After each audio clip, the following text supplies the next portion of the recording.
Assalamualaikum, saya Adam Daniel selaku wartawan anda hari ini. Saya daripada TV3. Seperti anda dapat lihat di belakang saya ini terdapat Sungai Kim Kim yang berada di Pasir Gudang Johor. Sungai ini mempunyai panjang 15 km dan menghubungkan Pasir Gudang dan Masai. Air sungai ini akan mengalir masuk ke Selat Johor. Jadi inilah merupakan sungai yang telah tercemar 2-3 hari ini. Sekarang kita akan menemu ramah salah seorang penduduk kampung bagi mendapatkan gambaran yang lebih jelas. Ya, nama saya Adam Daniel. Ya, saya penduduk kampung di sini. Rumah saya ujung sana tu. Ya, iya. Jadi sebenarnya kejadian yang berlaku di Sungai Kim Kim ni saya perasan sejak 3 hari lepas sebenarnya. Masa tu saya baru pulang daripada surau untuk solat Isyak. Masa saya melalui sungai ini memang bau dia sangat kuat. Bau yang aneh. Bukan bau sungai biasa lah senang cerita. Saya mula beranggapan perkara ini akan berlaku sementara saja. Tapi selepas 2-3 hari, bau dia semakin menjadi-jadi. Dan ia mula memberi kesan kepada saya. Bukan saya saja, bahkan ahli keluarga saya juga turut terkesan akibat daripada bau sungai Kim Kim ini. Saya bimbang sebenarnya. Pencemaran biteks di Sungai Kim Kim.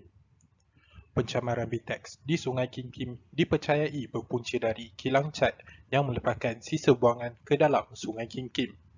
Penduduk tempatan telah tampil membuat laporan kepada pihak berkuasa dan pihak berkuasa telah mengambil tindakan untuk mengesan adakah benar sungai itu tercemar dengan biteks. Apa itu biteks? Biteks adalah singkatan kepada bahan kimia iaitu benzin, taulin, etabenzin dan xylene. Bahan biteks terhasil daripada petroleum yang telah diproses. Biteks juga boleh terhasil daripada industri cat, produk getah, penghasilan produk kosmetik dan produk farmaseutikal. Pengambilan air yang telah dijangkiti biteks dapat mendatangkan kesan buruk kepada kesihatan. Ianya boleh menyebabkan penyakit yang serius seperti kerosakan otak dan leukemia. Kaedah gas kromatografi. Kaedah gas kromatografi digunakan untuk mengesan komponen biteks di dalam sampel sedimen dan sampel air yang diambil dari Sungai Kim Kim. Kaedah pengekstrakan sampel. Sampel mesti disediakan sebelum digunakan dalam kaedah gas kromatografi. Kaedah head-phase solid-phase microextraction digunakan untuk mengekstrak sampel. Sampel yang telah diekstrakkan akan digunakan dalam kaedah gas kromatografi.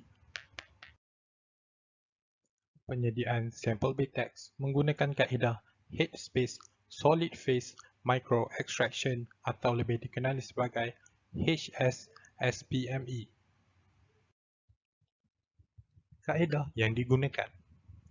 Kaedah head-phase solid-phase microextraction atau HSSPME digunakan untuk mengekstrak komponen biteks di dalam sampel air dan sampel sedimen yang diambil dari Sungai Kim Kim. Proses pengambilan sampel sedimen.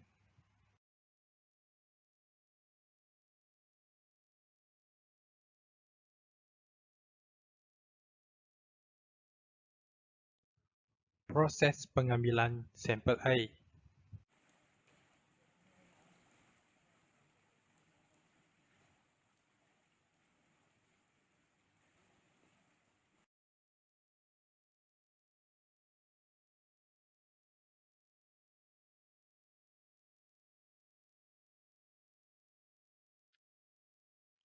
Langkah pertama, sebanyak 5 gram sampel sedimen dan 5 ml sampel air diambil dan diletakkan di dalam head-phase vial bottle yang mempunyai isi padu 10 ml.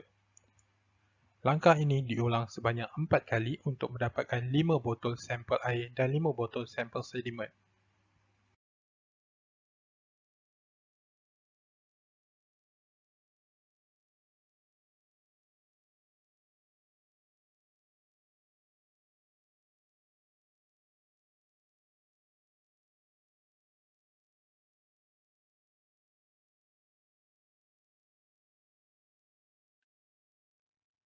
Botol yang mengandungi sampel diletakkan di dalam blok pemanasan selama 45 minit pada suhu 50 darjah Celsius. Langkah ketiga, Pengekstrakan sebatian mudah menguap dilakukan dengan menggunakan serat polydimethylsiloxane 100 mikrometer dalam pemegang manual SPME. Serat polydimethylsiloxane 100 mikrometer akan menyerap bahan BTEX yang menjadi wap semasa langkah kedua. Seperti yang dilihat di dalam rajah ini, hanya wap BTEX sahaja yang diserap semasa proses ini.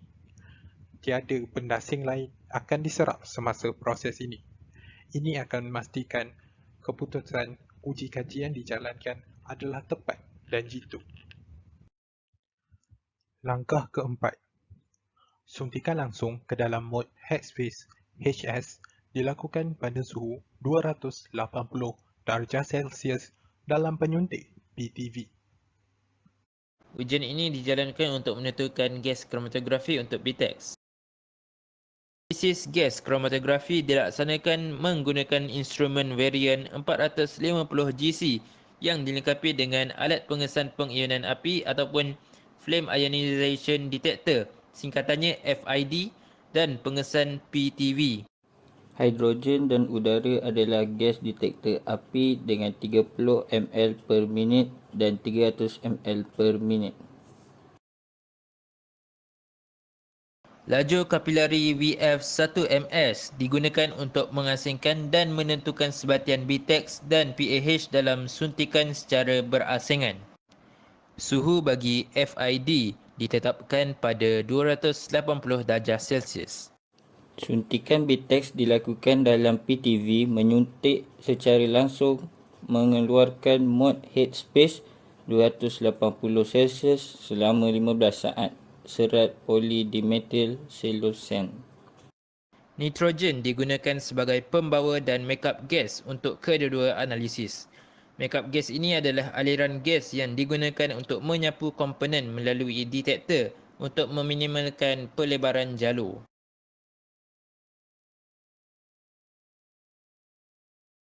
Kuantifikasi BTEX berdasarkan standard luaran. 3 titik penentu ukuran dipilih dengan 10, 25 dan 50 UG per L untuk BTEX. Akhir sekali, ini adalah hasil kajian untuk gas kromatografi pada kali ini. Ternyata memang terdapat pencemaran BTEX yang berlaku di sungai.